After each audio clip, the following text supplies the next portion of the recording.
E aí, para a gente falar sobre essa questão. Eu sei que esse é um tema que suscita muita polêmica, eu acho que tem muito equívoco, acho que tem muita falta de honestidade e de ética sobre essa questão. Quero muito falar sobre isso é, com a Gabriela, né? A Gabriela, como eu disse, ela é uma pessoa que ela tem uma autoridade para falar sobre essa questão.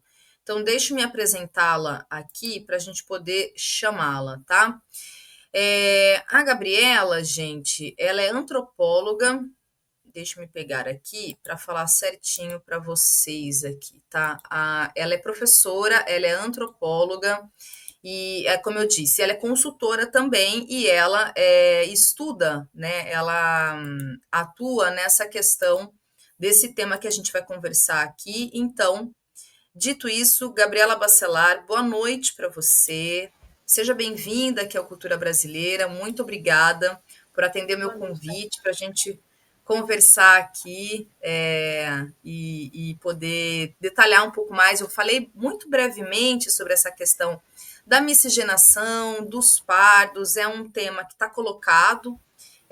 A gente entra muito nessas discussões e numa primeira avaliação minha que eu faço, um juízo mesmo que eu faço, me parece que a gente cai em alguns equívocos, né? Mesmo de julgamento, eu acho que falta bastante repertório, cai em certas desonestidades, até falta de ética mesmo sobre essa questão, mas aí a gente vai, aqui ao longo da nossa conversa, tratar sobre isso. Então, mais uma vez, muito obrigada. Te agradeço por vir aqui, por conversar conosco sobre esse fato, porque eu acho que tem tudo a ver com aquilo que a gente quer tratar aqui, que é sobre cultura brasileira, né? E que acho que tem relação total com a forma como brasileiros e brasileiras têm se olhado. Então, sobre essa questão da miscigenação e dos pardos, tá nessa direção, né, atualmente. Você consegue me ouvir, me ver? Porque eu acho que deu uma leve travada aqui com a Gabriela. Voltou. Ao vivo é isso, viu, gente?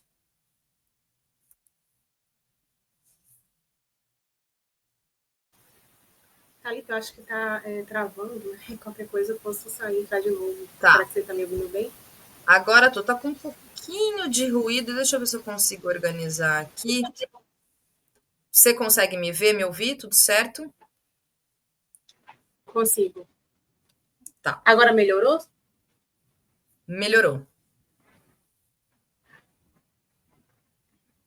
Thalita, muito obrigada pelo convite. Eu acho que algumas coisas do que você falou acabou realmente travando um pouco para mim, mas estou Se aberta a essa discussão hoje. Tá. Se você quiser sair e entrar novamente, pode ser também, não tem problema, porque eu acho que tá dando um leve delay, assim. Aí pode sair, eu vou tirar você aqui, aí você volta, tá bom? Tá bom, tá bom. Bom, e aí, gente, como eu estava falando aqui, eu queria até trazer mais detalhes dos estudos da Gabriela aqui, porque a Gabriela, inclusive, ela vem sendo entrevistada, tem muitos canais, ela realmente é uma referência nesse tema, então eu vou aguardar ela voltar aqui e a gente já começa a nossa conversa. Acho que agora sim. Gabriela, tá me ouvindo? Tá me vendo? Tudo certo? Estou sim, estou sim. Então tá. Eu queria então começar aqui a nossa conversa pedindo para você contextualizar um pouco da construção da categoria pardo, né? Como que ela e como ela é identificada atualmente no Brasil, ou seja, oficialmente, segundo o IBGE. Quem é o pardo no país neste momento? Uhum. Bom, existe uma controvérsia dentro dessa concepção de pardo dentro do próprio Estado, que reverbera muito nessas disputas que a gente tem constatado atualmente. Mas, em termos formais, o que a gente tem? O pardo é uma categoria oficial do censo brasileiro desde 1872. E aí, os censos, eles fizeram entradas e saídas de categoria, né, ao longo do tempo, e inclusive tiveram censos que nem sequer coletaram cor ou raça. Mas uma coisa relevante aconteceu, se não me engano, em 1940, quando a categoria caboclo, que também era uma categoria oficial, deixa de existir e passa a ser incorporada à categoria pardo. Então, o que está sendo dito nesse momento? Que pardos não são mais apenas mestiços de pretos e brancos, mas são também mestiços de pretos, brancos e indígenas, uma vez que a categoria pardo existia oficialmente, deixou de existir e passou a ser incorporada à categoria pardo. Certo?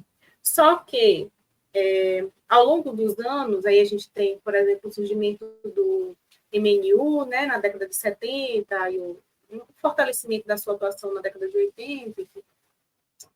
E outros movimentos anteriores ao MNU também, né? Então, o Teatro Experimental do Negro, que é anterior ao MNU, já fazia essa junção, vamos dizer assim, né, de pretos e mestiços como parte do que é a população negra brasileira.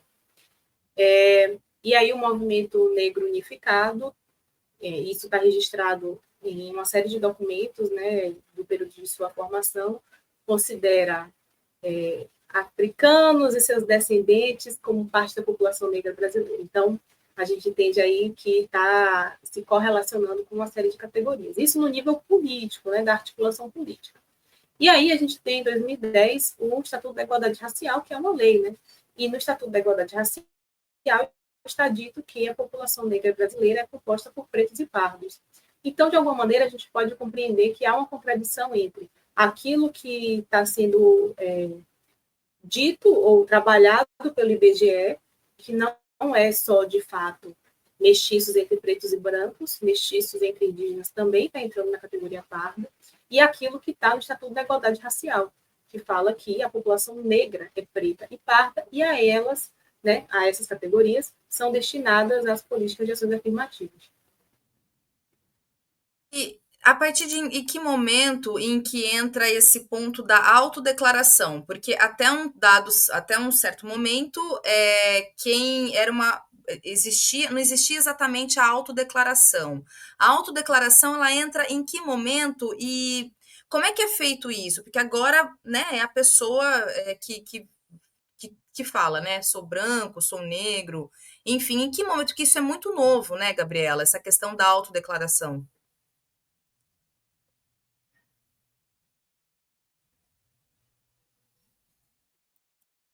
Eu acho que talvez seja muito nova a ênfase que a gente dá à autodeclaração, mas, pelo menos teoricamente, a autodeclaração sempre foi o primeiro mecanismo a partir do qual um povo ou um indivíduo é reconhecido, né?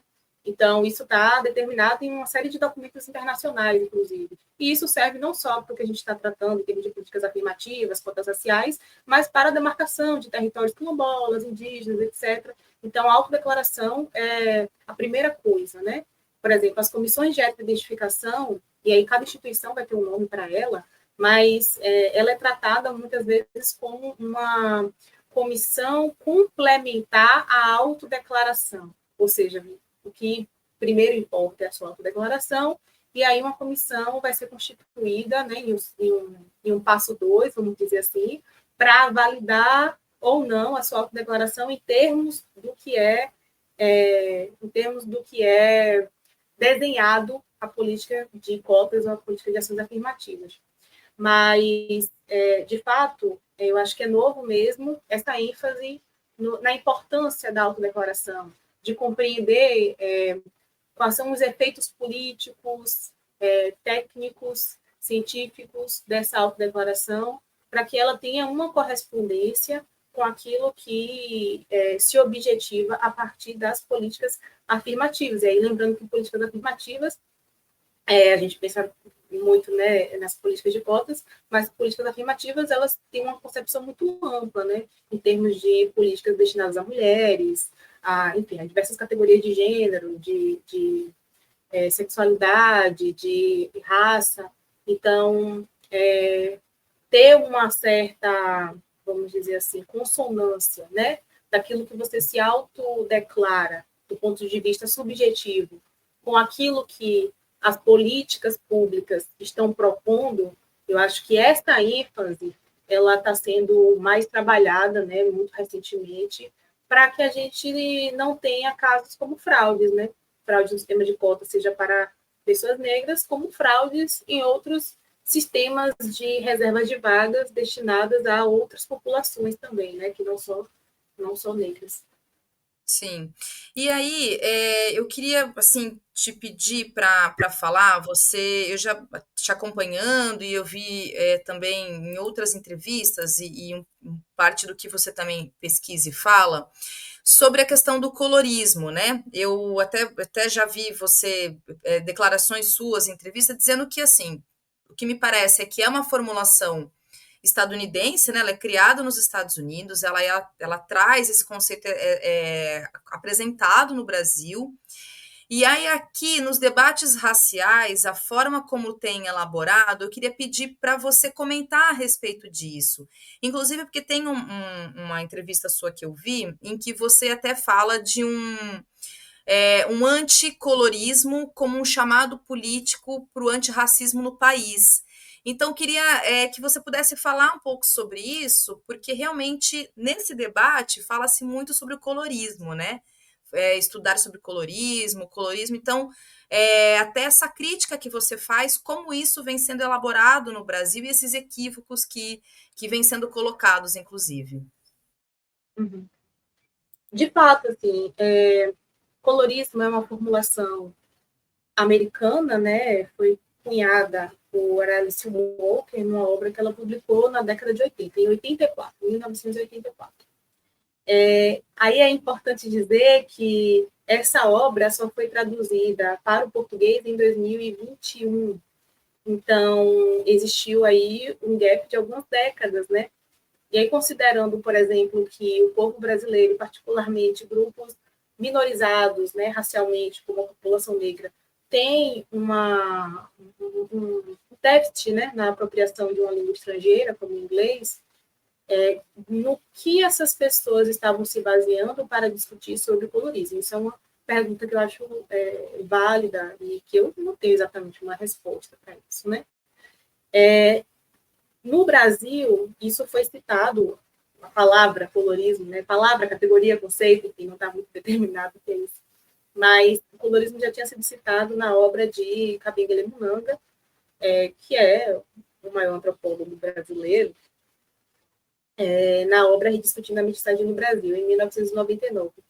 Mas, naquele momento, não houve nenhuma repercussão do ponto de vista político, midiático ou acadêmico da palavra, do termo colorismo no Brasil, né? Então, isso só começa a ser discutido de fato a partir de 2016 e a partir das redes sociais da internet. Então, começa a explodir mesmo, né? Uma série de vídeos no YouTube, de textos nas redes sociais da internet e tal, sobre o colorismo. Então, aqui no Brasil, o colorismo é uma formulação das e nas redes sociais da internet, né? Inclusive, quando eu publiquei a dissertação, e que está em vias de publicação em livro, eu analisei esses discursos das redes sociais da internet também, para falar sobre colorismo, uma vez que era isso que estava dando base para as discussões que estavam ocorrendo aí a partir de 2016, e eu diria que até hoje, assim, embora a gente já tenha algumas publicações no nível acadêmico, mas ainda muito restritas. E aí, a minha crítica é que a formulação de Alice Walker, ela, primeiro que está muito centrada numa questão de gênero,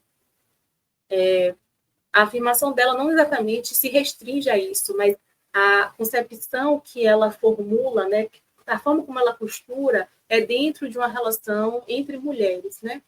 E principalmente, o ponto dela principal é a escolha de mulheres mais claras nas relações matrimoniais. Isso é o foco do texto dela.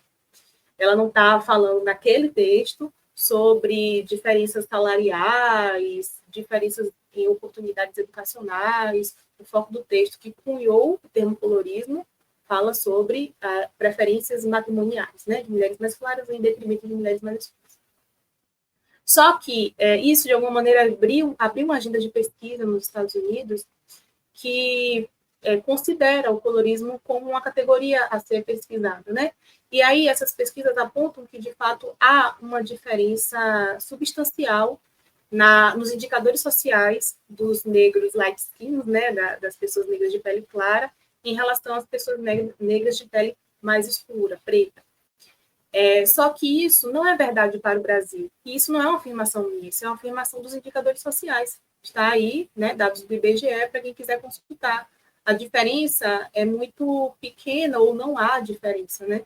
Quando você compara em relação à categoria branca, aí sim aparece uma diferença substancial entre pretos e pardos e a categoria branca. Esta é uma afirmação atual, né? Então, pretos e pardos compartilham de indicadores sociais muito semelhantes, e isso é uma afirmação que ajudou a formular lá atrás o que é a população negra brasileira, né? Que primeiro, vamos lá. Primeiro, existe uma formulação do ponto de vista político, né? Como eu disse, a partir do Teatro Experimental do Negro, de outras organizações negras, do MNU, mas existe também uma outra, como eu posso dizer, um outro pé, né? Um outro sustentáculo, vamos dizer assim, dessa afirmação, que é acadêmica. Nelson do Vale Silva e Carlos Azenbalg, que são dois sociólogos, formularam no final da década de 70, mais especificamente em 1979, que pretos e pardos eles estavam compartilhando de indicadores sociais muito semelhantes. E, por isso, eles deveriam ser unidos em uma única categoria, que seria não brancos. Porque esses sociólogos, eles não estavam exatamente comprometidos com uma agenda política negra, entende? Eles estavam comprometidos com o fazer sociológico. Então, a proposição deles era uma proposição do ponto de vista metodológico. Pretos e pardos estão ocupando a mesma posição na estrutura de classe, vamos dizer assim. Então, em vez de você ficar tratando de duas categorias como se fossem coisas diferentes, une as duas. E aí a proposição deles não era negros, era não brancos. Mas isso é um argumento importante para ser utilizado dentro do ambiente político, né? Então, essa afirmação que o colorismo faz sobre uma hierarquia de cor tão fortemente marcada no interior da população negra, que traria benefícios aos mais claros e prejuízos, né, no sentido de um racismo mais intenso, mais frequente e com consequências mais drásticas, vamos dizer assim, ela é verdade nos Estados Unidos, isso é constatado pelos pesquisadores de lá, com indicadores sociais, mas aqui não. E isso eu posso falar tanto a partir de dados educacionais que eu pesquisei, de dados relativos ao mundo do trabalho, de dados relativos à violência, à expectativa de vida, etc. Todos esses dados colocam pretos e pardos em uma situação muito semelhante. E aí eu estou falando de fato de materialidade. Agora, existe uma diferença do ponto de vista da percepção do racismo que se manifesta no cotidiano da vida, né? Existe um racismo que é aquele que está organizado e está concebido, né, intrinsecamente na estrutura social, né, e que vai determinar uma distribuição desigual de oportunidades, de renda, etc. Mas existe o racismo que vai se manifestar nas relações do cotidiano, através de xingamentos, enfim, de hostilidades. E aí, essa percepção desse racismo que se manifesta no cotidiano, ela é mais aparente contra os pretos. Não que os pardos também não estejam suscetíveis a ela, estão também. Mas isso é mais aparente em relação aos pretos. Então, isso faz com que as pessoas que não estão exatamente ali pesquisando indicadores sociais entendam que o racismo ele é pior, de fato, para pessoas pretas. Mas, em termos de materialidade, ele está atingindo os dois grupos de igual maneira. Então, a minha crítica principal a essa importação desse conceito ou categoria de colorismo é essa. E aí, o que eu chamo de anticolorismo? Bom, existem alguns pesquisadores que vão falar, olha, por que você está falando sobre colorismo se a discriminação contra pretos, pardos, enfim, mas contra pretos, né, que é o principal foco do colorismo, é racismo? Por que você está trocando palavras? É como se existisse um certo movimento histórico-político de ficar criando categorias mais brandas, entende? Uma vez que racismo, ela não é ainda não é. A acusação de racismo é muito grave. E uma acusação de colorismo é menos, parece menos. Então, por que trocar palavras, sabe?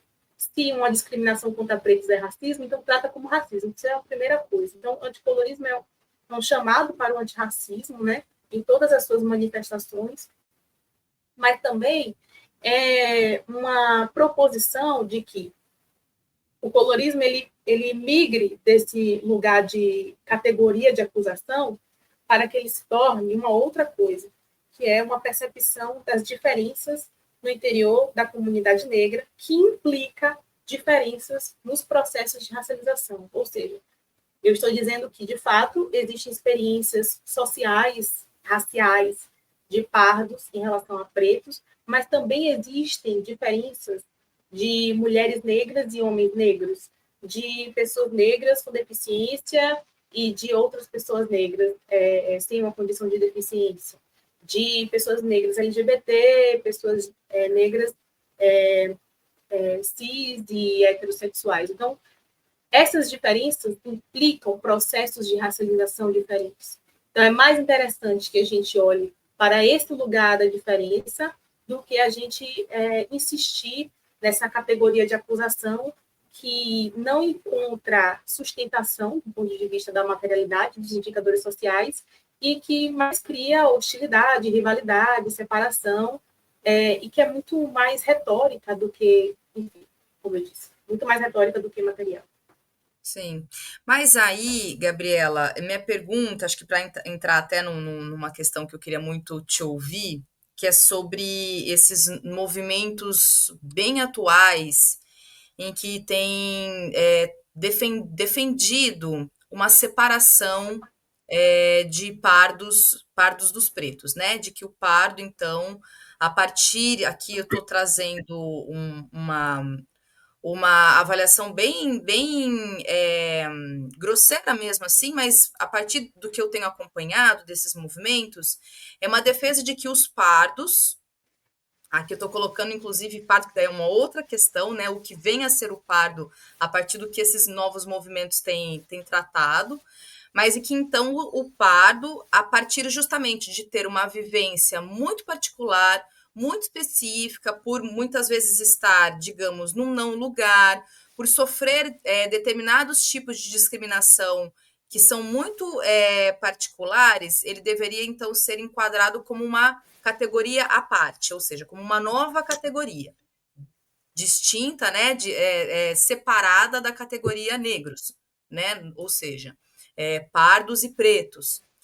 E aí vai, então, meu pedido aqui para você falar um pouco sobre isso, porque o que me parece, a partir, inclusive, né, disso que você está trazendo, das pesquisas que você coloca, é que talvez as polêmicas que vêm sendo colocadas, elas vêm, na minha avaliação, acho que muito de uma confusão sobre a autodeclaração, acho que uma falta de, sei lá, reflexão, análise e, no limite, isso aqui, esse é um juízo meu, tá?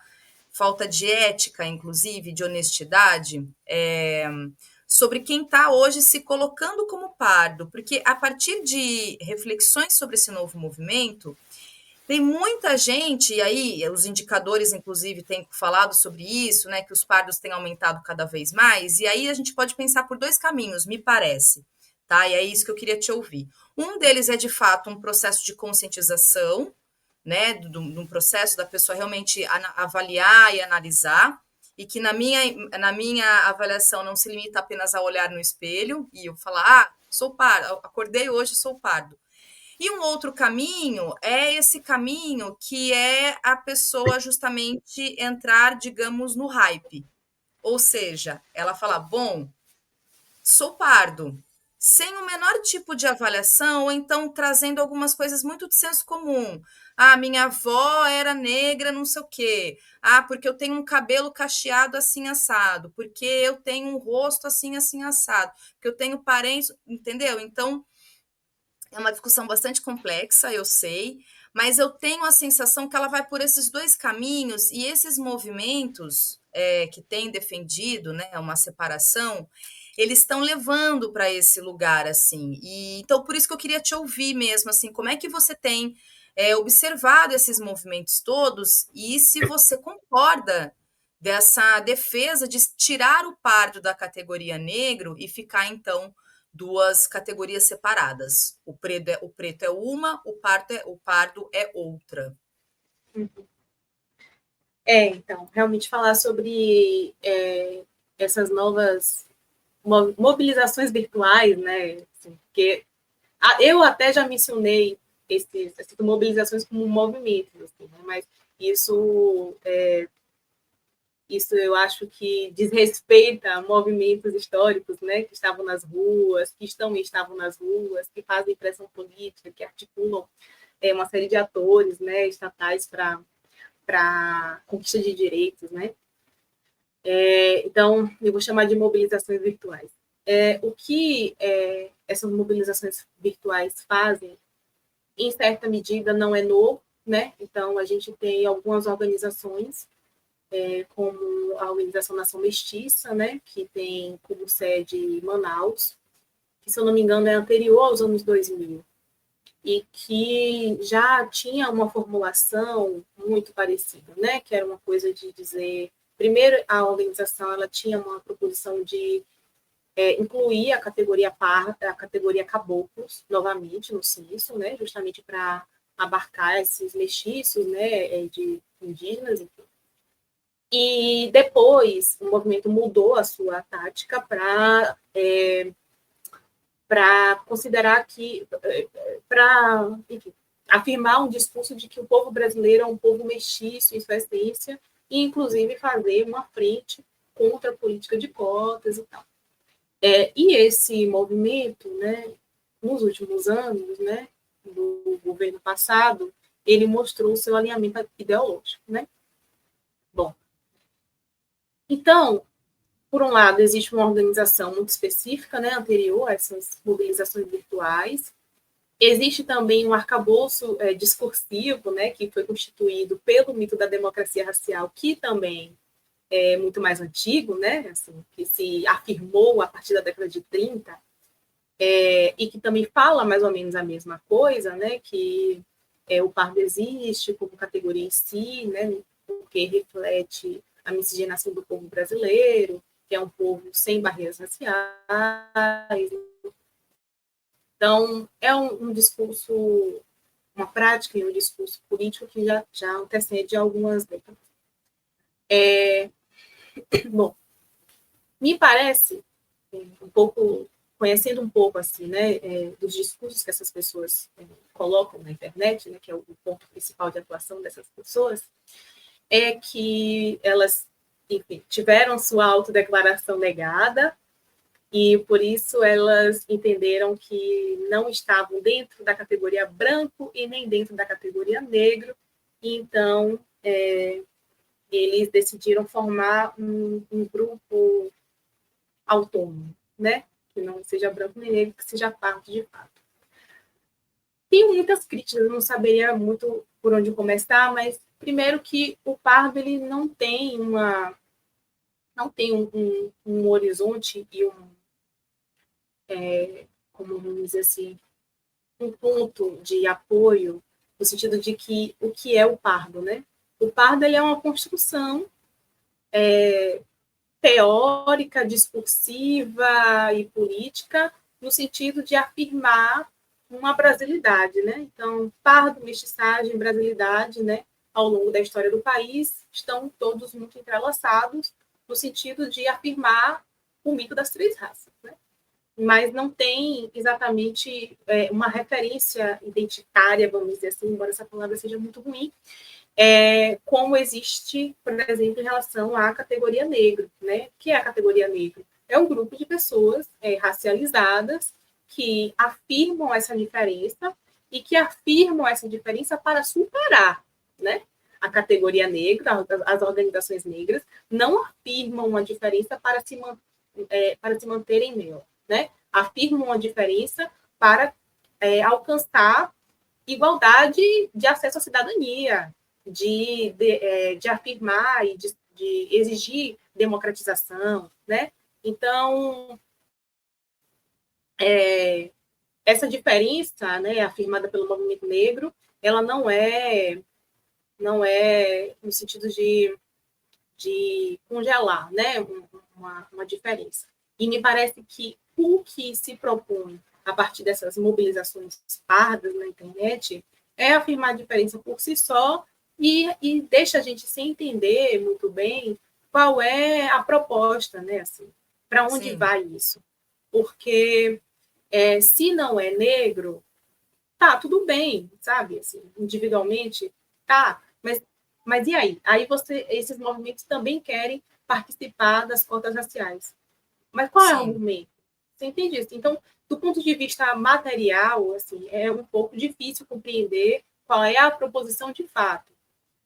O que eu defendo, óbvio, é que as pessoas elas têm liberdade para se identificar como elas quiserem, no cotidiano da sua vida, nas suas relações pessoais. Então, se identificar como caboclas, como vermelhas, como azuis. Essas categorias que eu estou falando, elas de fato apareceram em 2 censos abertos que foram feitos no Brasil na década de 70 e na década de 80.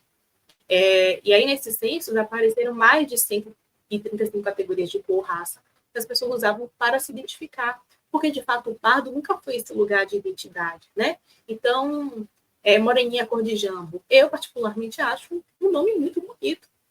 E o que me vem à mente, né, para você se identificar como Moreninha Cor de Jambo? No mínimo, uma relação com o território, porque, no mínimo, você tem que conhecer o jambo e qual é a cor dele, né, para você dizer que você é sim, Moreninha Cor de Jambo. Então, me parece que Moreninha Cor de Jambo faz muito mais sentido do que a categoria pardo, né? Justamente porque a categoria pardo nunca se constituiu como esse lugar de identidade.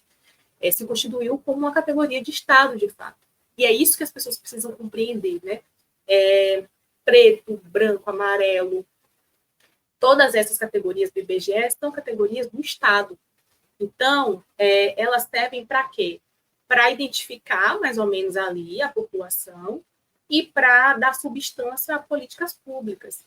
O que isso implica? Implica que pode ser que você tenha um antepassado indígena, africano, etc., enfim, e que por isso você se identifica como pardo, mas que no nível de uma autodeclaração oficial, o seu fenótipo não corresponda àquela, aquilo que está sendo definido como pardo para o Estado brasileiro ou para uma política pública. E se não há correspondência, não deveria haver também tanta polêmica, porque as políticas afirmativas elas se destinam a reparar, a fazer uma reparação histórica, né? Então, se o seu fenótipo não foi desenhado como destinatário das políticas afirmativas, o que você está solicitando?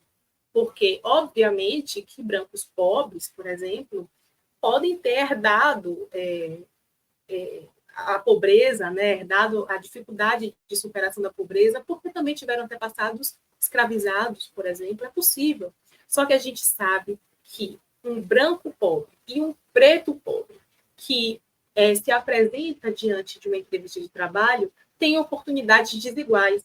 E esse exemplo é só para dizer que um branco pobre ele não vai ter as mesmas limitações que um preto pobre de se mover na estrutura de classe.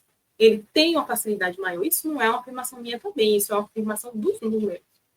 Então, ainda que esse fenótipo branco, né, tenha antepassados indígenas, africanos, etc., etc., qual é a função que essas pessoas têm de afirmar uma categoria pardo e de negociar isso e de enfrentar, inclusive, o movimento negro como ditadores, opressores e como ignorantes, né, em última instância, porque o que se fala é que o movimento negro simplesmente importou categorias estadunidenses, que o movimento negro simplesmente repete a história da hipodescendência. Não, não é isso. O movimento negro não faz isso. O movimento negro tem uma relação, óbvio, tem uma relação com os movimentos de descolonização africana. O movimento negro brasileiro, por exemplo, se consolidou nesse momento de descolonização africana. Então, tem uma relação com o panafricanismo, tem uma relação com os movimentos negros estadunidenses. Todos eles conversam, mas não existe uma importação direta, né? Isso é uma formulação antiga que foi e aí Sueli Carneiro usa esse termo, né, de engenharia política, é uma construção feita com muito cuidado, com muita pesquisa e com muito conhecimento do território. Quando eu falei, por exemplo, que o colorismo foi importado, ele não foi importado exatamente pelo movimento negro, foram importados por indivíduos que estavam na internet formulando as suas questões e que se identificavam, às vezes, como parte do movimento negro. Mas hipodescendência não tem a ver com aquilo que o movimento negro faz. Assim.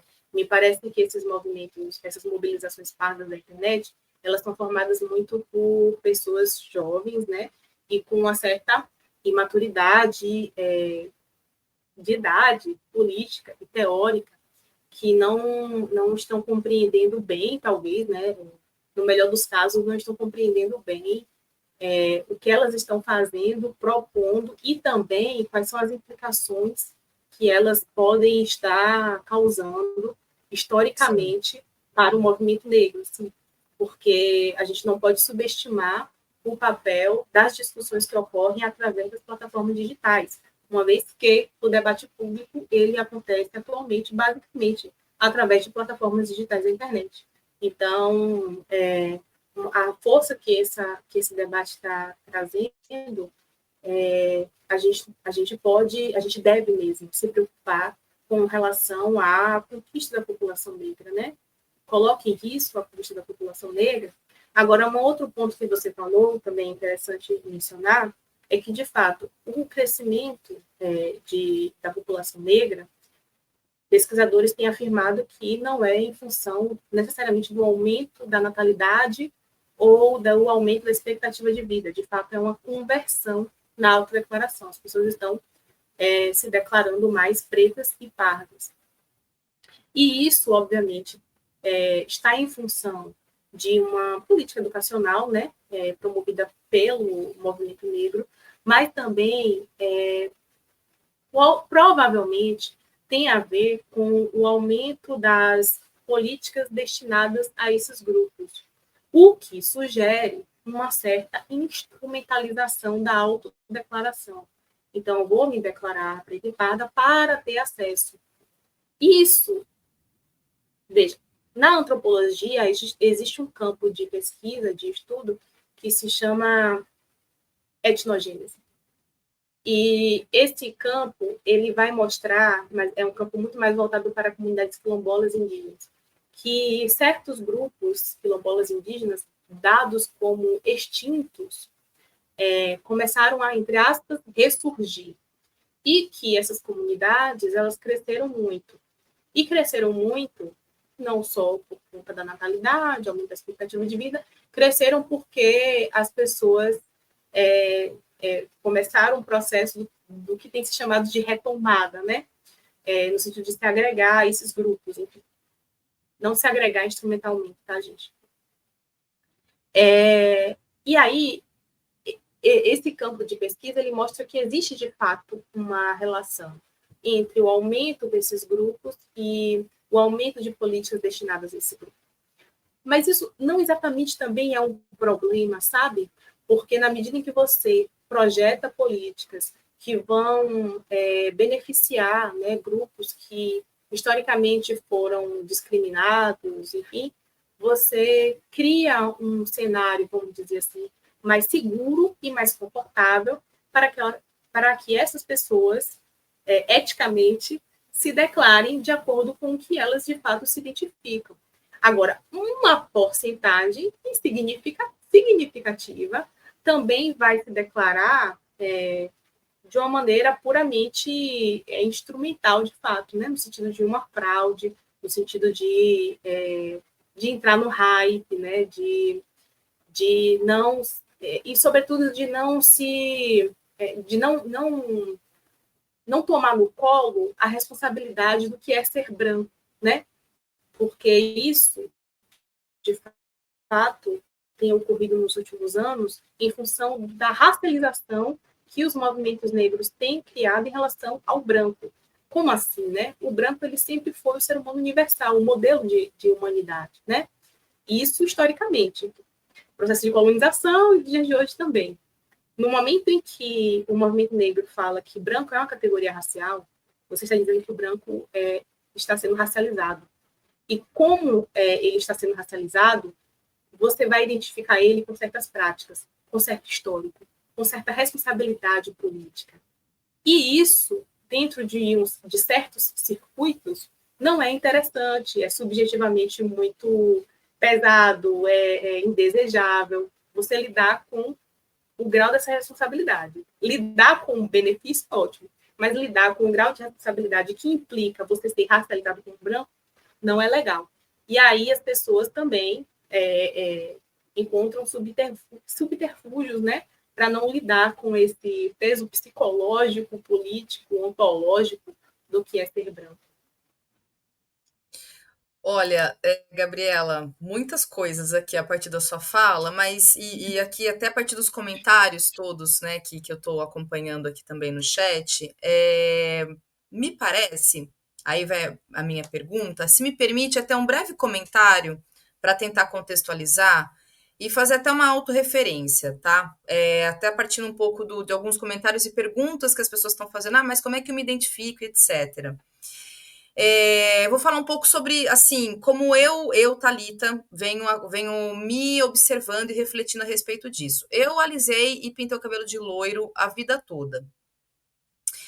E desde que eu fiz o processo da transição capilar, isso tem 6 anos, mais ou menos, esta pergunta começou a me ser feita. Como você se identifica? De todas as maneiras, ou perguntas ou afirmações. Não, você é parda, você é branca, você é uma negra de pele clara. Até isso já me falaram. Bom, por que eu estou falando tudo isso? Porque me parece, e aqui, claro, me parece que o ponto, talvez, da polêmica, parte do que você está falando, Gabriela, tem essa questão da disputa por cotas, né, em universidade, em concurso público, etc. Por que eu estou falando isso?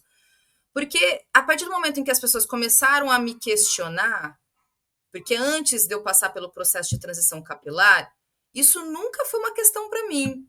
Eu sempre me identifiquei como branca e isso para mim estava dado, era uma coisa absolutamente óbvia. Eu nunca tinha parado para me fazer essa pergunta. Então, esse é um ponto na minha reflexão que é, primeiro, raça não é algo que você acorda um dia, olha para o espelho e fala, bom, sou isso, sou aquilo.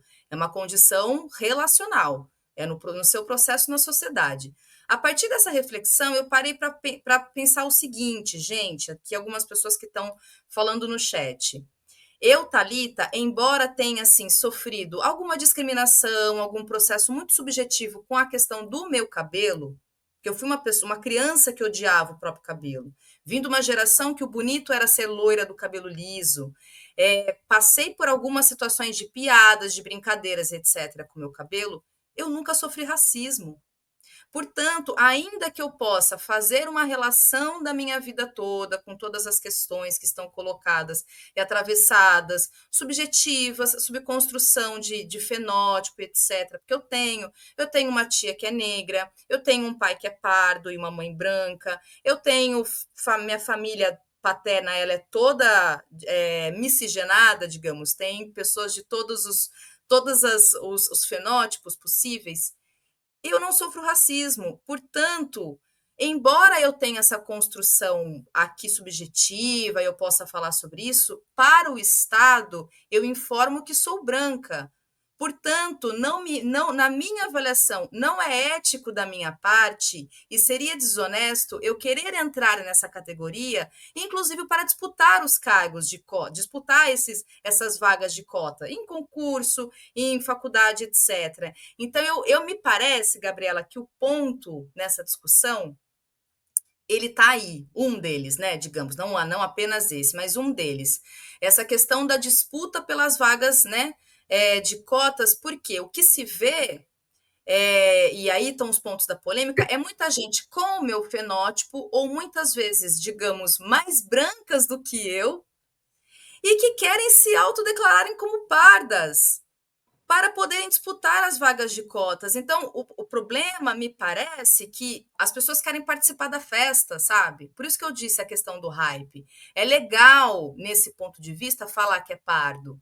É bacana, eu tenho um cabelo assim, eu tenho uma tia que é negra, eu tenho um pai que é assim, etc. Portanto, vou informar ao Estado brasileiro que sou parda e quero poder participar de todas as benesses que o Estado me proporciona dizendo que sou parda. Mas eu, Thalita, socialmente não sofro racismo. Eu não passo por essa discriminação, portanto, é desonesto. E eu estou dizendo isso, Gabriela, porque eu sei que tem muita gente entrando nessa onda que tem um fenótipo como o meu, ou muito, muito menos, digamos, parda, que quer se autodeclarar como pardo. É desonesto, é antiético. Dito isso, aqui, me perdoe a autorreferência, mas eu acho que talvez, até por conta dos comentários todos, para tentar, talvez, ilustrar, fazer esse autoexemplo, para tentar dizer como eu avalio essa discussão toda. E aí, a minha pergunta vai nesse sentido, tá? Desculpa aqui fazer esse comentário um pouco longo, mas é só para tentar contextualizar. Aí, dito isso, a minha pergunta é, porque eu sei que você se debruça, estuda bastante sobre a questão e participa também sobre essas discussões das bancas de heteroidentificação.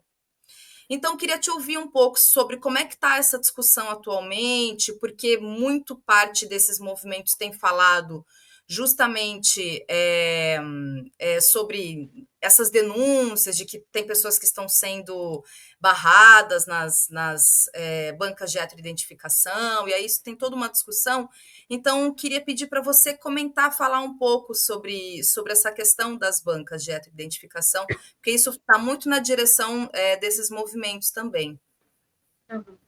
Inclusive, um dado muito relevante é que esses movimentos, eles sistematicamente atacam as comissões de identificação. É um ataque sistemático, assim, através de uma série de canais, né, que eu conheço, que eles criaram para atacar as comissões de identificação. As comissões acertam sempre? Não, porque não existe política de risco zero. E está tudo bem? Também não. Eu particularmente, me movimento muito no sentido de aperfeiçoar o trabalho das comissões, porque elas precisam ser aperfeiçoadas. Obviamente que eu defendo o papel dessas comissões, mas também entendo que ela tem limitações, limitações técnicas, limitações de conhecimento, limitações, vamos dizer assim, de recurso. Existe um perfil muito diferente de comissões para universidades, em universidades, e para o mundo do trabalho. Por quê? Em universidades, em geral, você tem grupos de pesquisa, né, especialistas, você tem muitos movimentos sociais, indígenas, negros, enfim, que estão compondo a universidade e que estão fazendo pressão, né, para que as comissões aconteçam de uma maneira justa, enfim. Já as comissões para o mundo do trabalho, na maioria das vezes, elas são organizadas por instituições privadas. Ou seja, as comissões elas respondem a um modelo de negócio. Isso é uma questão que eu estou colocando para o futuro, para que eu diga melhor, mas a priori é isso. Então, como responde a um modelo de negócio, será que esse modelo de negócio está fornecendo uma formação adequada para esses membros? Aí é uma crítica que eu faço, inclusive, para o movimento negro. Eu acredito que as gerações passadas, elas fizeram muito bem o seu trabalho e elas precisaram responder, né, politicamente e teoricamente, às questões que estavam dadas naquele momento. Mas eu acredito fortemente que a geração atual de pesquisadores, onde eu me insiro e estão outros tantos pesquisadores, está respondendo às questões de hoje, né? Então, quem é esse pardo? Quem é esse pardo do ponto de vista da diferença regional? Como essa banca ela avalia um candidato que transita, né, pelo território entre regiões diferentes do país, que pode ser identificado como pardo, por exemplo, na região sul, mas que talvez não seja reconhecido como pardo na região nordeste. Como você organiza isso? Essas questões, elas são muito de hoje. Então, quem está respondendo por isso hoje sou eu, são outros pesquisadores, e acho que isso tem sido pouco considerado, né? Então, eu já vi, por exemplo, cursos de formação, e aí eu vi muito desses cursos como interesse acadêmico, né, de análise de discurso. Muitos desses cursos que tinham, por exemplo, uma bibliografia de Arquivo Bem, sabe?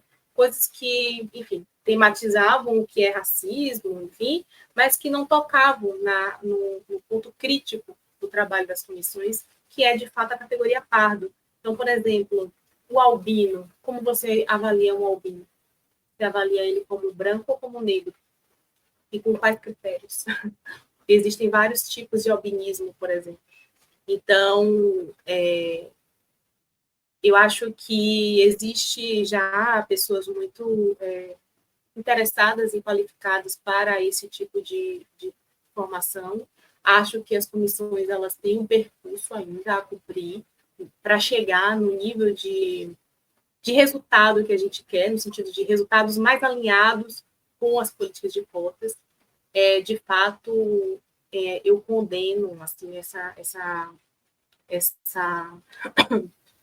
como eu posso dizer, esse ataque, né? Eu condeno esse ataque sistemático que as comissões estão sofrendo, mas reconheço que ela erra, né?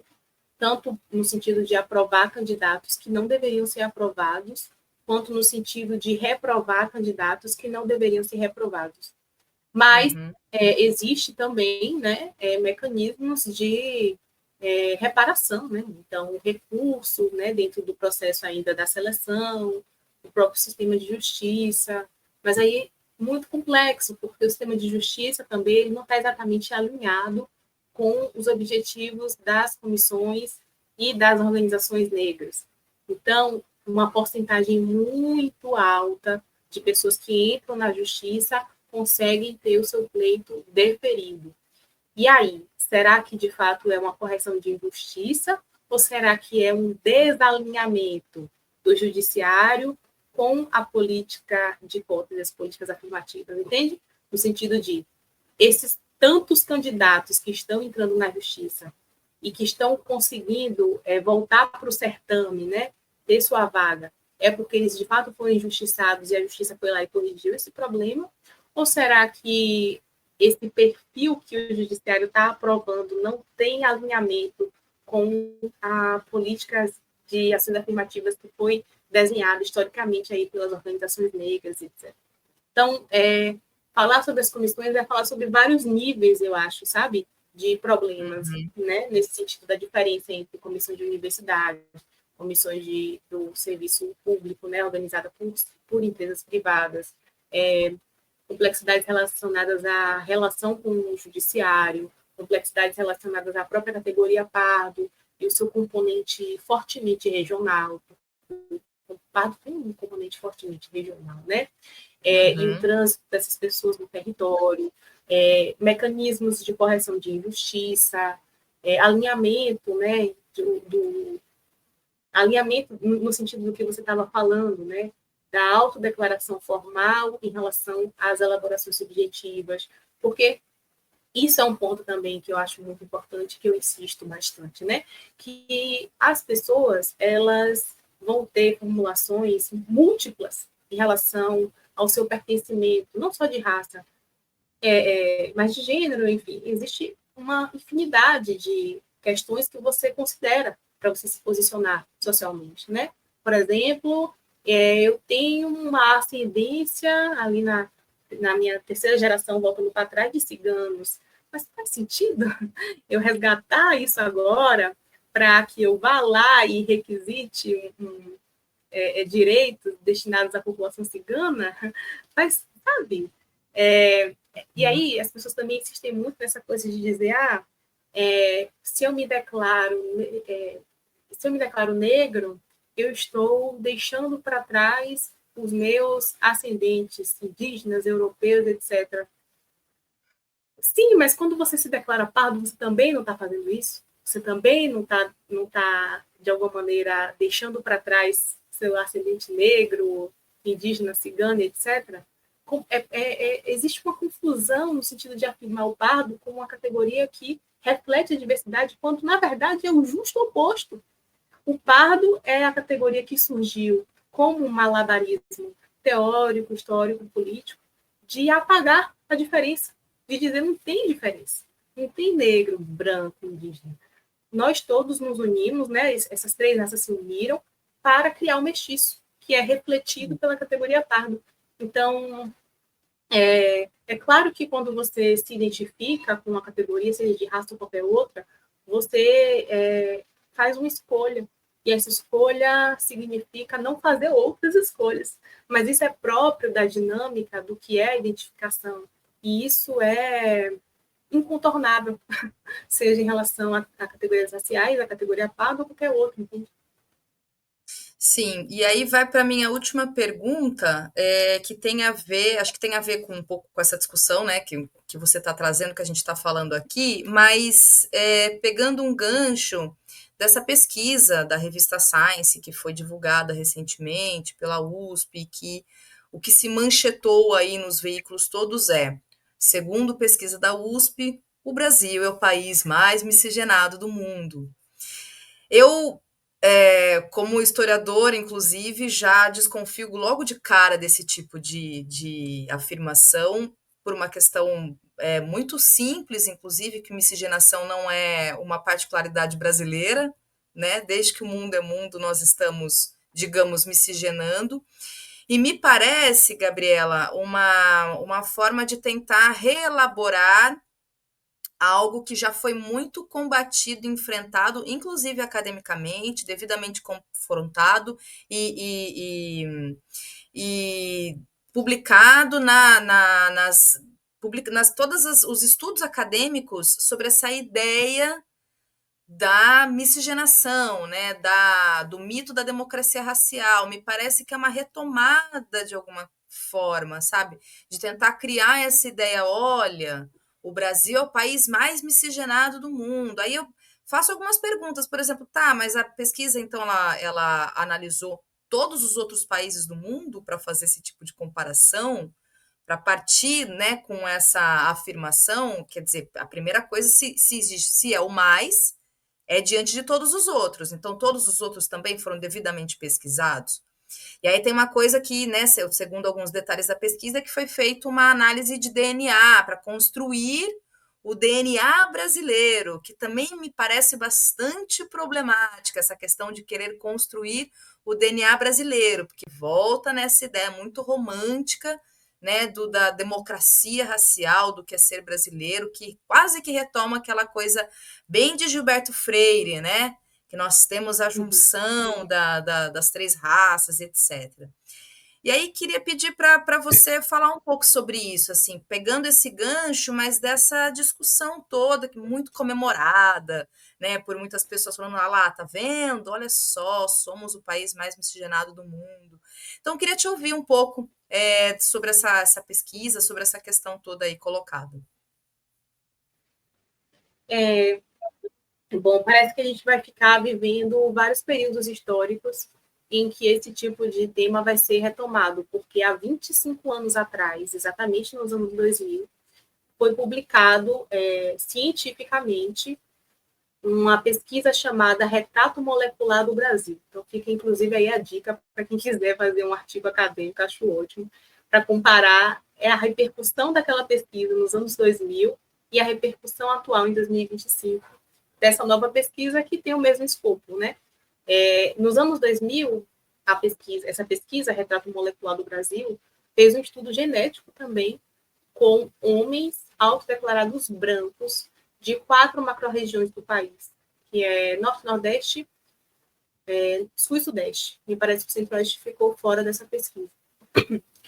E aí, essa pesquisa provou exatamente o que está sendo dito hoje, né?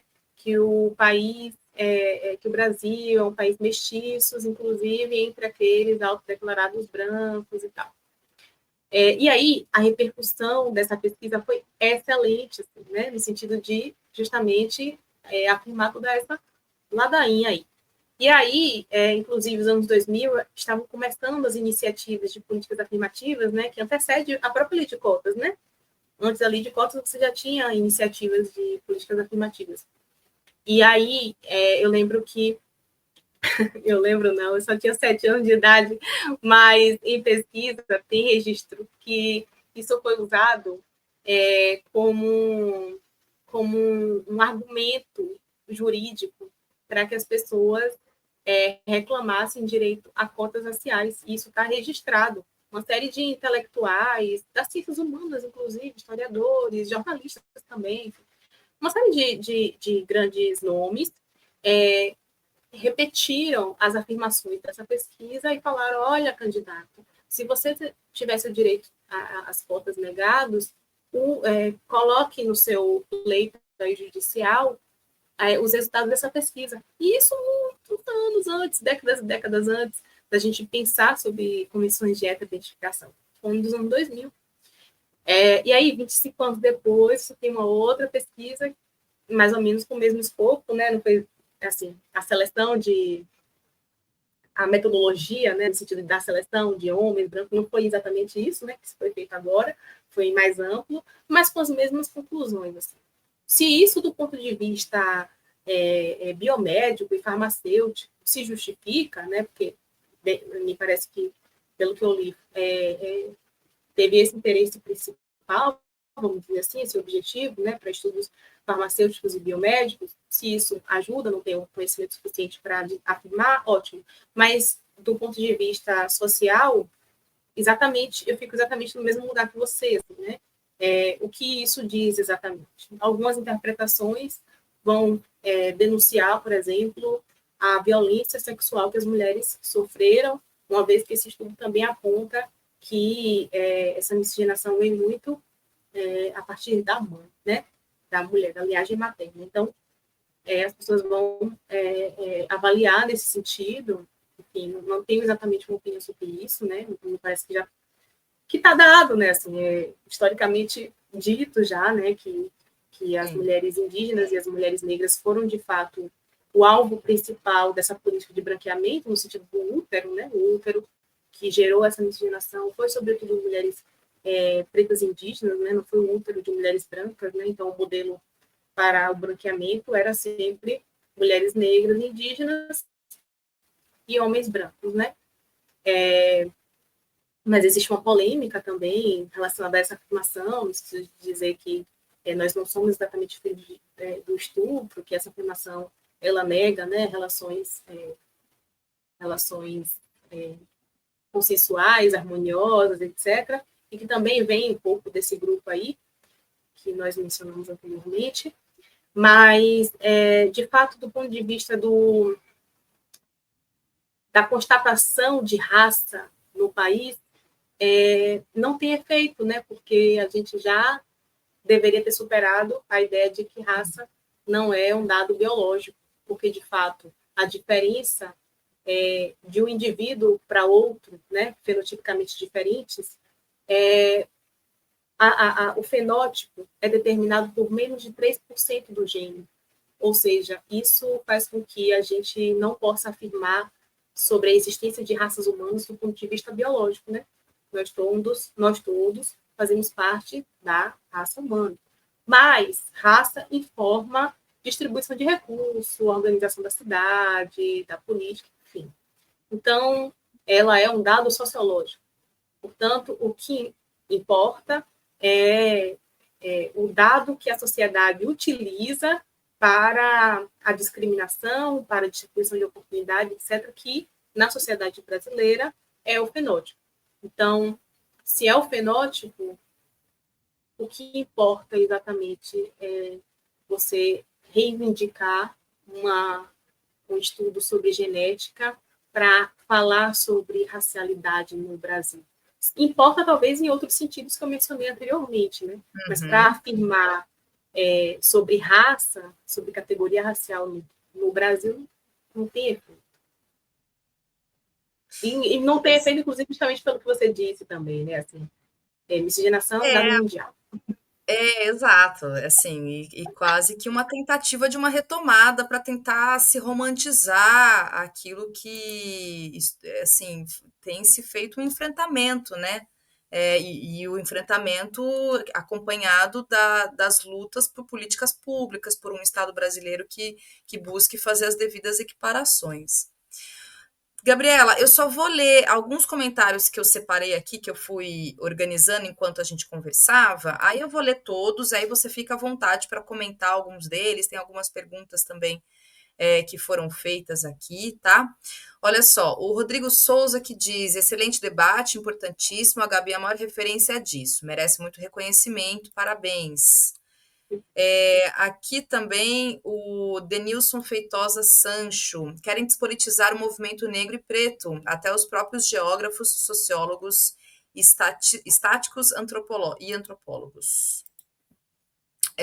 Também aqui o Gabriel de Carvalho. Sou visto como branco, mas minha origem é mestiça. Há problema em me autodeclarar pardo? Essa é a pergunta de R$ 1 milhão, um pouco do que a gente estava conversando. Mas eu vou deixar aqui para a Gabi, para a Gabriela poder comentar, se ela puder. Também aqui o Culto Crítica diz: será que tem pesquisa sobre quais estados são mais racistas? Apesar de que meio que sabemos, né? Também aqui a Júlia Araújo pergunta: mas como não levar em consideração toda a ancestralidade e a construção das famílias? Também aqui o Rodrigo Souza diz: incrível saber dessa mobilização parda antes dessa mobilização digital de hoje. Que profundidade no debate dessa mulher. Muito bom. Aulas e aulas, é verdade. Concordo com o Rodrigo aqui. Júlia Araújo, que também comenta: então a visão sobre nós mesmos de nós mesmos é de responsabilidade do outro? Também pergunta aqui a Júlia. E também aqui a France comenta, né? Não, eu não sei onde me encaixaria. Tenho uma avó negra e outra índia, um avô loiro e outro caboclo. A Eliane Ribeiro aqui, acho que respondendo. Acho que a pergunta que fica é: você já sofreu racismo? Aí a Dark Cinnamon também comenta: faz o teste do supermercado, entra comigo. Se o segurança só me seguir, você é branca e eu sou negra. Também aqui o Rodrigo Souza diz: pessoal no comentário confundindo genótipo com fenótipo. A racialidade no Brasil se dá pelo fenótipo. Se você tem avô preto ou indígena, mas fenotipicamente você é branco, branca, você é branco ou branca. E aqui também Rodrigo Souza, acho que depois do meu comentário, né? Gente, tá tudo bem ser branco, viu? Se você é branco, continue se declarando branco, ok, não é crime.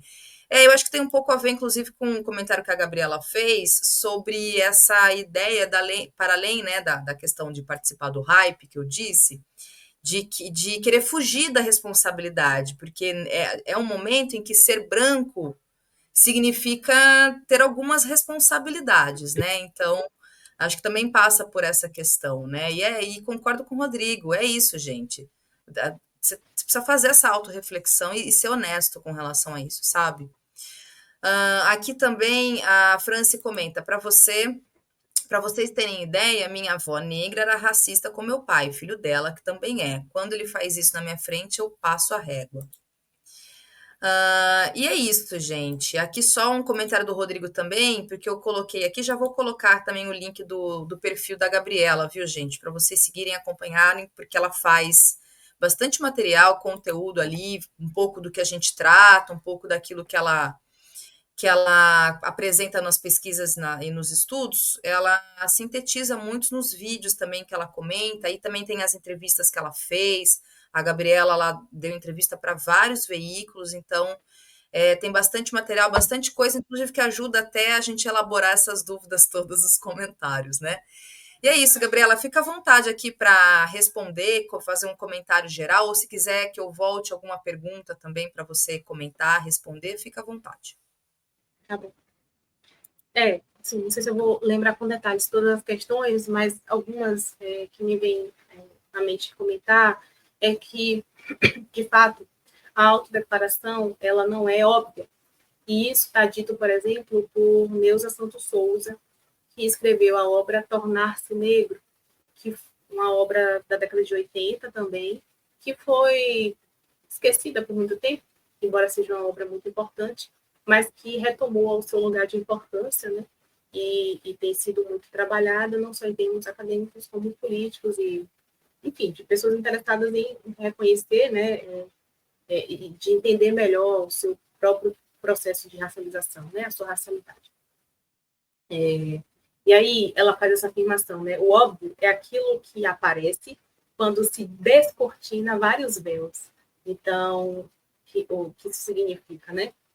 O óbvio só se torna óbvio depois que a gente esgota, né, todas as suas camadas, assim, né, que encobrem esse tempo. Então, primeiro, isso é para dizer que isso, a dúvida quanto ao seu pertencimento racial, quanto ao seu, quanto à sua racialidade, ela é legítima.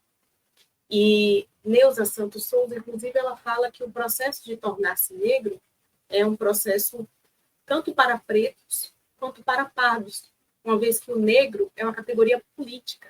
Então, você chega até ela a partir de um processo. As pessoas, aí ela chega a comentar o outro, né? As pessoas nascem brancas, azuis, enfim, mas elas alcançam a categoria negro a partir de algum processo de formação política, educacional, de impacto pessoal, né, no sentido de sofrer racismo e começar a pensar sobre isso. Mas, como você disse, né, não é uma escolha arbitrária no sentido de acordei hoje, sou pardo, sou negro, né? É um processo que leva o tempo que for, né, para cada um. Então, legitimo e valido essas dúvidas, né? Acho que elas têm o seu lugar. Mas acho que a forma como eu resolvo isso, né, como pesquisadora, é a partir de uma consideração sobre a materialidade, né? Então, de fato, uma pessoa, provavelmente todos os brasileiros, principalmente das classes mais baixas, porque as classes mais altas elas tendem a se conservar brancas, né? Tendem a ter uma vizinhança branca, tendem a ter uma relação matrimonial branca, tendem a ter uma relação profissional no alto escalão branca, né? Então, a elite tende a se manter branca. Isso é uma afirmação da professora Ângela Figueiredo, né? Uma antropóloga negra da época. Mas as classes populares, não. As classes populares, elas, de fato, são muito mestiças. Então, é muito provável que boa parte, a maior parte das classes populares, das pessoas, né, que compõem as classes populares, sejam mestiças, tenham ascendentes, né, de diferentes origens étnicas e raciais. Mas o que Thalita falou muito bem e eu concordo, né? Existe uma elaboração subjetiva que pode coincidir ou não com essa categoria de Estado, que é a categoria pardo e a categoria preto. Veja que a categoria negro nem sequer existe como categoria do IBGE, que é uma categoria política. Preto e pardo é a categoria de Estado. Se há uma coincidência, então sim, né, se resolve dessa maneira. Mas se não há uma coincidência, o que me parece justo fazer é que a autodeclaração ela obedeça essa relação interpessoal. Então, isso responde um pouco a outra pergunta sobre quem determina o outro, não inteiramente o outro, mas existe a identidade ela é relacional, né?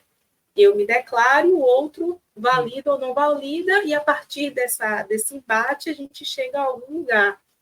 Então, não está inteiramente conosco e não está inteiramente com o outro, né? A identidade, porque inclusive a identidade é aquilo que você usa na sua relação com o outro, né? Para negociar, para se afirmar, para requisitar direitos, enfim. Então, é um espaço mais ou menos negociável, né? Então, se há uma coincidência naquilo que está formulado dentro dessa categoria de Estado para dar substância a uma política pública, então, ok.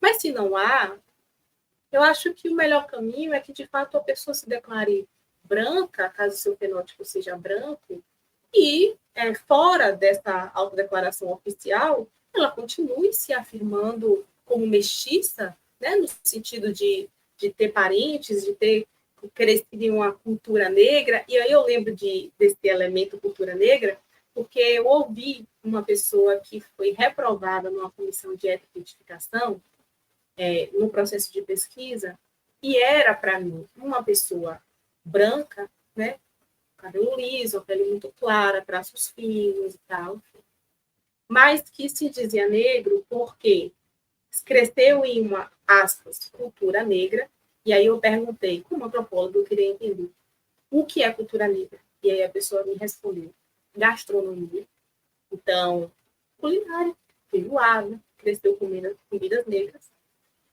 musicalidade, então a família ali tinha uma cultura, um costume de ouvir músicas negras. Isso está registrado, inclusive, cientificamente, né, na dissertação. E outro elemento era a ancestralidade. Ele falava que o avô era preto.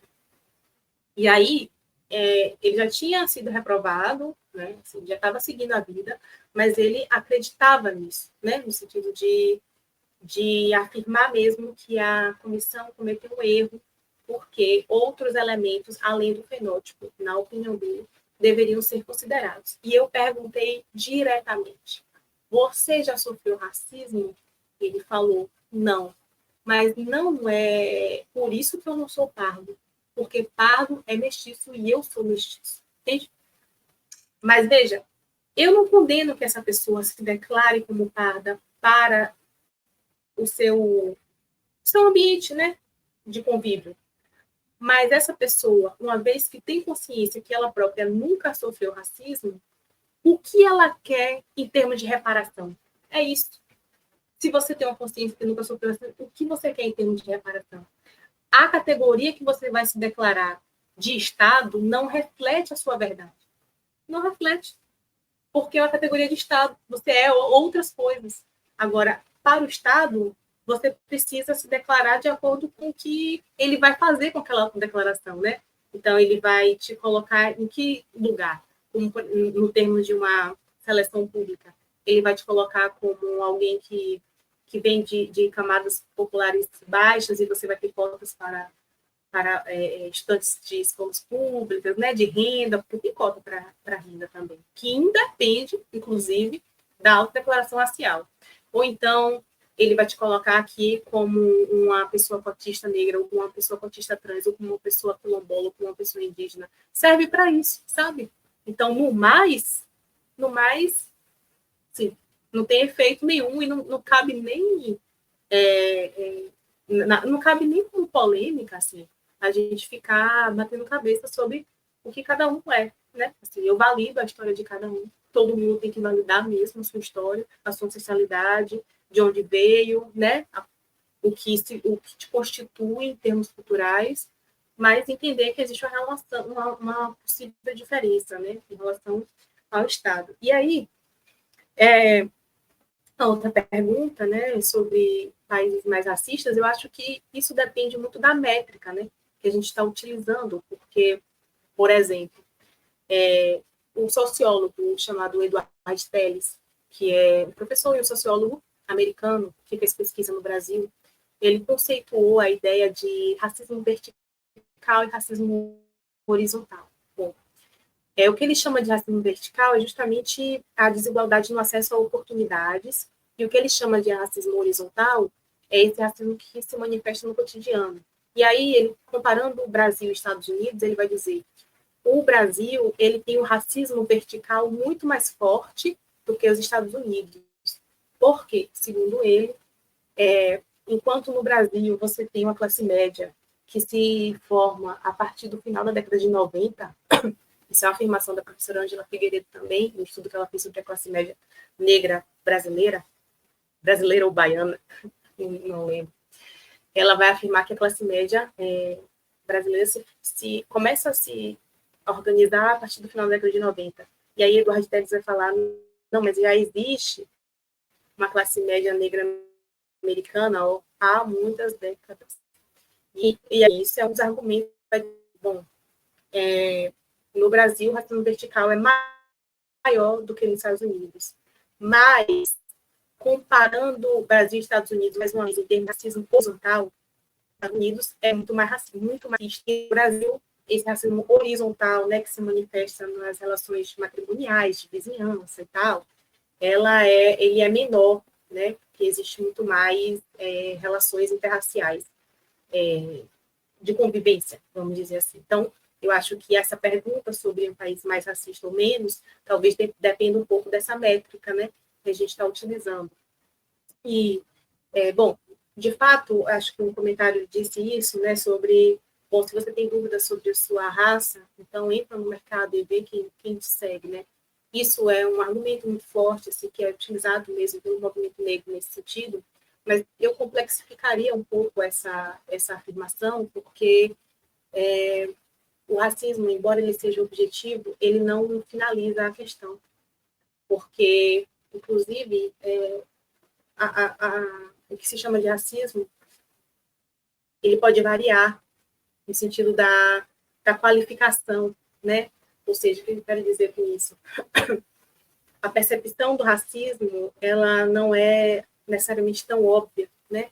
Então, pode ser que uma pessoa ela sofra racismo por muito tempo da sua vida, mas ela qualifique isso como bullying, qualifique isso como inveja. Tá falando do meu cabelo porque tem inveja, sabe? Então, o racismo ele é um dado objetivo material e que a gente tem que se apegar a ele como pedra de toque, né? Isso está sendo dito por muitos pesquisadores antes de mim, como Nilma Lino Souza, mas existe uma complexidade também em torno, inclusive, dessa identificação do que é racismo, do que não é racismo, inclusive porque o outro vai desqualificar, às vezes, essa experiência de racismo como eu ouvi recentemente, má conduta, algo nesse sentido, né? Como se fosse uma falta de educação, não é racismo, é uma falta de educação. Então, um processo educativo, né, o que eu chamo de educação para as relações raciais, eu chamo porque isso é chamado pelo movimento negro há muito tempo, contra uma ideia de letramento racial, né, simplista e mercadológica, mas essa educação para as relações raciais é o que, de fato, dá arcabouço para que a gente compreenda tanto nossa racialidade, né, do ponto de vista subjetivo, material, quanto também essa avaliação sobre categorias objetivas, como racismo, né, enfim. Acho que, não sei, talvez tenha conseguido responder mais ou menos. E talvez uma última coisa assim, que me ocorre sobre uma diferença que eu faço no meu trabalho entre os afroconvenientes e os transraciais. Né? Existe uma... Eu não acho que existe uma repercussão muito grande desse debate, não, mas existe. Né? Existe, mas não sei se é tão grande assim, eu acho que não. Que é sobre o transraciais, né? E aí o exemplo mais comum é daquela Raquel Dolezal, né? Que ocupou por muito tempo um cargo muito importante na NAACP, que, se eu não me engano, foi inclusive uma organização criada por Du Bois, do Bois, e que foi descoberta como uma mulher branca. E aí ela alegou que ela era transracial. E eu acho essa ideia, né, comparado com os fraudadores brancos brasileiros, muito interessante, porque quando ela admite ser transracial, é como se ela admitisse previamente que existem posições raciais estabelecidas socialmente, mas ela se sente uma outra coisa. Então, é como se ela apontasse para um lugar de diferença. Eu fui colocada aqui, mas eu me identifico ali. Então, ela é transracial. E me parece que esses fraudadores brancos brasileiros, que comumente chamados de afroconvenientes, enfim, embora afroconveniente tenha no mínimo 3 definições, tá? Não vou... Vai abrindo várias janelas na minha cabeça. Embora o afroconveniente tenha no mínimo 3 definições, eu vou usar aquela definição que serve para fraudadores. Esse fraudador branco, ele não vai se sentir, ele não vai dizer que ele é um branco que se sente negro, ele não vai dizer isso. Ele vai dizer que ele é um mestiço, como todo o povo brasileiro. Então, é diferente. E ele usa de uma retórica que está constituída já no imaginário coletivo há muitas décadas, que é todo o discurso criado a partir da democracia racial. Então, digamos que ele só ativa quando vai na praia, que ele toma sol e vai fazer uma comissão de identificação, é como se ele estivesse ativando um recurso do imaginário coletivo na sua genética. Por isso que eu trato essas fraudes em termos de cotas como dispositivos discursivos corporais, porque não é só técnica de manipulação estética, é técnica de manipulação discursiva, porque essas pessoas, inclusive, acreditam nessa mentira. Então, é diferente do transracial e ajuda a gente a pensar sobre essas organizações que se criam em torno de pessoas não só brancas, sabe? Essas mobilizações virtuais de pardos não tem só branco, mas tem muitos brancos que não querem o fardo branco para si e aí vão tentar utilizar de outras artimanhas para se livrar desse peso psicológico, ontológico, político do que é ser branco. Não, e assim, a resposta, assim, até simples, mas que dá vontade de rebater quando a pessoa fala, eu sou mestiço, mas quem não é? Quem que não é mestiço? Ué, Então. gente, né? Quem que não é mestiço? Se partindo desse conceito de ser mestiço, todo mundo tem lá uma avó, um avô, um bisavô, etc. Eu já ouvi, por exemplo, de uma grande amiga minha que ela falou, olha, e é uma mulher preta, retinta, ela falou, olha, eu tenho avós alemães. Eu não fico reivindicando o tempo todo os meus avós alemães. Então, né? Essa ideia do ser, porque eu sou mestiço, mas quem que não é mestiço? A Gisele Bündchen também é mestiça, viu, gente? Não existe raça. Raça já é uma invenção. Purismo racial, então, é mais invenção ainda, né, Gabriela? Então, é isso, assim, né? Só tentando simplificar mesmo, assim. E aí, por último mesmo, eu queria que você pudesse falar do seu livro que você vai lançar agora, né? É um livro novo, se quiser comentar um pouquinho sobre ele, até onde as pessoas vão poder encontrar para comprar esse livro seu, que é Contra a Mestiçagem Negra e Colorismo. Muito obrigada, Thalita, pelo espaço. Bom, ele está sendo, está prestes a lançamento, né? Talvez em julho, talvez em agosto. E é uma edição da minha dissertação, então não é um texto completamente igual. Depois de alguns anos, né? A dissertação foi lançada em 2021, então eu tive alguns anos para amadurecer algumas concepções que eu tinha afirmado, né? Há 4 anos atrás, inclusive porque depois da publicação da dissertação eu entrei muito profundamente nesse campo de trabalho, né? Das comissões de identificação. Então, eu acumulei muita experiência em instituições públicas e privadas em termos de comissão e em muitas posições, né, às vezes compondo bancas, às vezes treinando bancas, como pesquisadora também, como observadora. E esse livro é uma sofisticação, eu diria, né, um amadurecimento desse trabalho. Eu acho que nesse momento, né, histórico, ele tenta trazer, né, alguma contribuição, porque eu acredito, inclusive, que a ideia de contramestiçagem, ela é uma ideia muito genuína e muito interessante como uma alternativa ao que tem sido chamado muito erroneamente de uma alternativa em termos de vias pardas, né, de pardismo, de parditude, que a contramestiçagem justamente não é uma ideia de ser contra mestiços, mas é a ideia de que mestiços que conhecem, né, a sua multiplicidade, né, do ponto de vista da origem genética, e que aparece também no seu fenótipo e faz uma escolha, no sentido de uma escolha enquanto categoria indígena, negra, enfim, e inclusive branca, ela retira o controle branco da narrativa, né? Porque quando a gente pensa em mestiçagem, a gente pensa sempre na mistura branco-preto, branco-indígena, e a gente esquece de misturas que ocorreram, talvez em maior proporção, que foram de misturas afro-indígenas e de outros grupos minorizados e racializados entre si, e não necessariamente com o branco. Então, um pouco, talvez a figura mental que mais caracterize isso é a ideia de café com leite, é como se você tivesse um pé lá e um pé cá. E aí a contramestiçagem é a ideia de que você retoma a autonomia e a autenticidade do discurso sobre si, retirando o controle branco da narrativa que te constitui, né? Então, eu acredito, inclusive, que quando o negro de pele clara fala que é negro de pele clara, ele está apontando para isso, assim, que ele é negro, mas que ele considera a mestiçagem no sentido de ele entende, ele sabe de onde ele vem, mas ainda assim ele se afirma dentro de uma disputa política legitimamente, né? Aí eu não estou tratando sobre fraudadores, mas legitimamente se afirma dentro desse lugar de disputa racial e política, né? A partir de, obviamente, a partir do reconhecimento da própria trajetória. Então, o que eu tentei fazer, de fato, foi ouvir pessoas autodeclaradas negras, sobretudo pessoas identificadas pela categoria pardo, ou seja, aspas, negros de pele clara, ouvir pessoas que executam o trabalho das comissões de identificação e compor isso também com os discursos nas redes sociais da internet. Assim. Então, eu tentei criar um arcabouço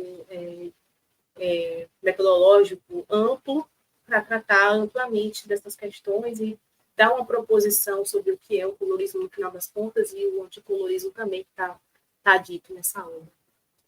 Muito obrigada. Muito bom.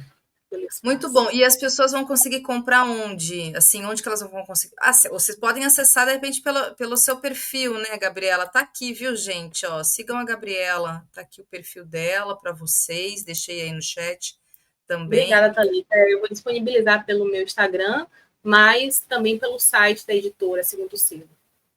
Ah, muito bom. Então é isso, pessoal. Aguardem aí e acompanhem a Gabriela. Gabriela, de novo, então te agradeço mesmo por vir aqui, a gente fazer Obrigada. essa. É uma conversa complexa mesmo, né? Assim, a gente acabou se estendendo. Eu falei para a Gabriela, Gabriela, uns 45 minutos mais ou menos, mas não tem jeito porque a gente mobiliza muitas questões e as pessoas perguntam também, porque é um debate que está colocado, gera muita dúvida, tem muita desinformação, tem muita interpretação que precisa ser melhor elaborada mesmo. Então, parabéns pelo seu trabalho e, mais uma vez, obrigada por vir aqui disponibilizar seu tempo para conversar conosco. Thalita, muito obrigada. Eu peço desculpa pelos transtornos tecnológicos ali no início da gravação.